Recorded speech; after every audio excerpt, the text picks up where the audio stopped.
Olá, tudo bem com vocês? Então vamos mais uma aulinha, dando continuidade à nossa disciplina Panorama Bíblico, tá? Na aula anterior nós começamos com habitação, falamos sobre casas, iniciando casas de telhados, sobre os encanamentos e hoje vamos falar sobre iluminação e as mobílias na época, tá? Então vamos lá. Nos tempos bíblicos, além das casas hebraicas serem pequenas, eram também escuras, pois as janelas eram poucas, pequenas e localizadas no alto das paredes. Os modos que haviam de iluminar a casa eram geralmente a luz do fogão, lampiões ou lamparinas. Naquela época não havia velas. Portanto, quando a Bíblia lê-se a palavra castiçal, é um erro de tradução.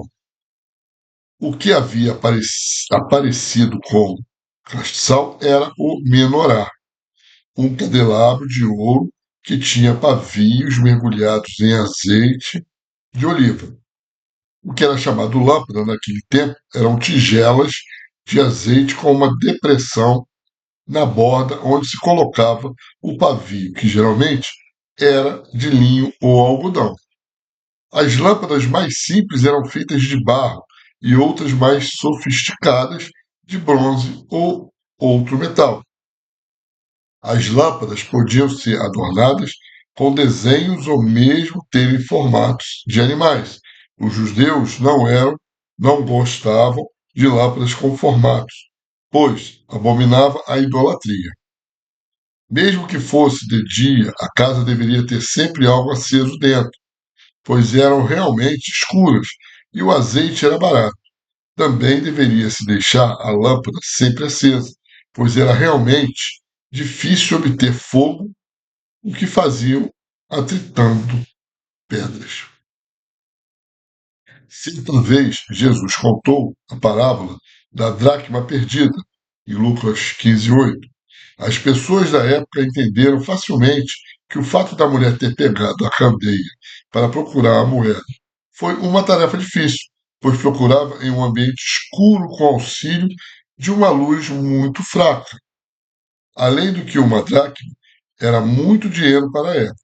E na parábola das 10 virgens, Mateus 25:8, elas também entenderam muito bem o drama que é deixar uma lâmpada apagar. E agora você também pode compreender essas coisas como uma pessoa da época. A mulher, que sempre fazia o papel de dona de casa, tinha inúmeros deveres, dentre os quais manter a lâmpada acesa. Se você for mulher, agradeça a Deus de não ter nascido naquela época. Havia lâmpadas fixas que ficavam instaladas nas paredes, internas ou externas da casa, sob os veladores, que eram pequenas prateleiras. Dependendo da necessidade, podia-se ter uma ou muitas destas instaladas. Havia também as portáteis. Disse certa vez Jesus que ao acender uma lâmpada, deveríamos colocá-la no velador para que tivesse utilidade. Mateus 5,15. Agora conhecemos por que disse isto. É muito importante, gente, essa analogia. Por quê?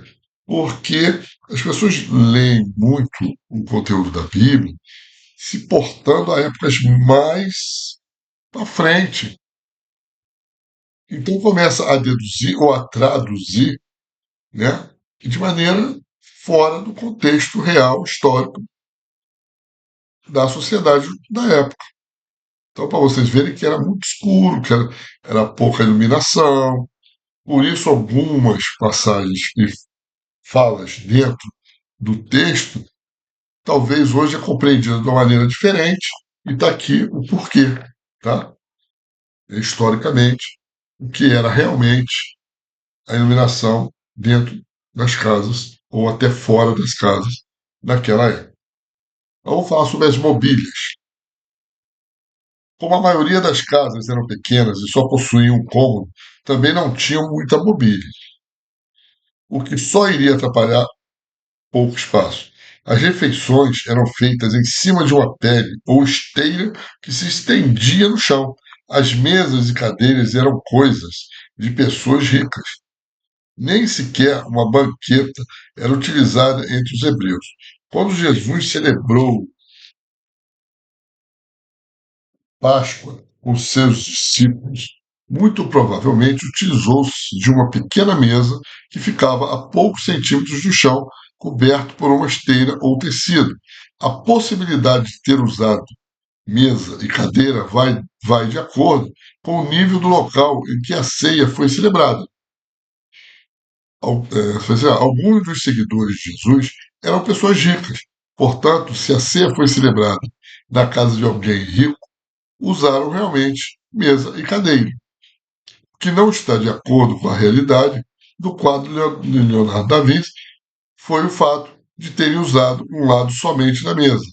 Normalmente as pessoas faziam suas refeições sentadas em cima das esteiras, como os orientais, ou deitadas de lado, apoiadas no cotovelo.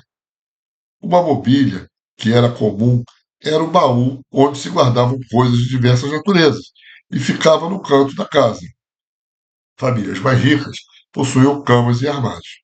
No Salmo 110, 1, quando se lê: Colocaria os teus inimigos por escabelo dos teus pés, poucos sabem que escabelo é um pequeno baú cuja tampa é forrada para servir de assento.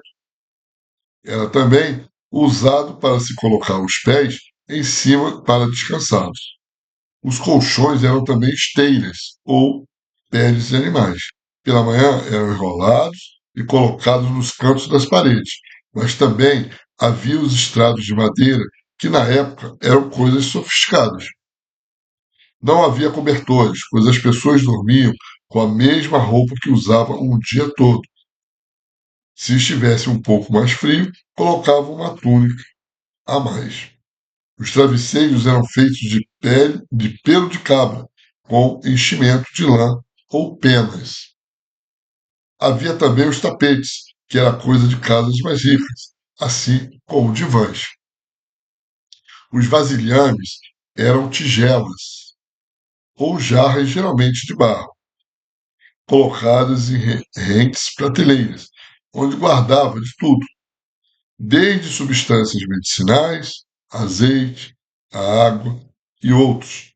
Em casas mais ricas, os vasilhames poderiam ser de materiais mais caros, tais como cobre, bronze, porcelana e até decorados. Bom, gente, é muito importante esse fator que nós lemos agora, não só o anterior, né, que nós citamos, as mobílias, desculpa, a eliminação, mas como as mobílias. Por quê? Porque muitos textos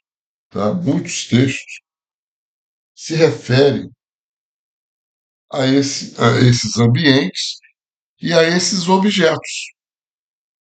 E assim você tem uma ideia de como analisar o texto e conseguir mentalmente visualizar a época e melhorar a interpretação daquilo que foi escrito e está sendo passado. Por isso, nós iniciamos nessa matériazinha, nessa disciplina, certo? Para ir aos pouquinhos mostrando. Vocês vão na aula anterior, hoje, vai analisando, vai pegando textos da Bíblia conforme eles estão ali citando, e vão analisando isso de uma maneira mais, né, vamos dizer assim, real do que acontecia na época.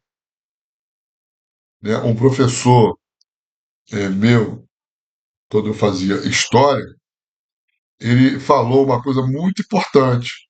Ele disse que se estuda história até nos romances, de ficção ou não. Por quê? Porque os romancistas, na época, nas épocas passadas, eles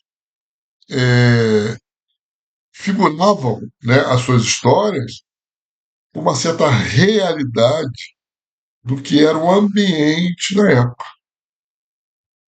Isso Machado de Assis fez muito, Casimiro de Abreu fez muito e outros literários. Por quê? Porque ali você conseguia, dentro da própria ficção, entender como era a época. Isso, historicamente, é muito importante.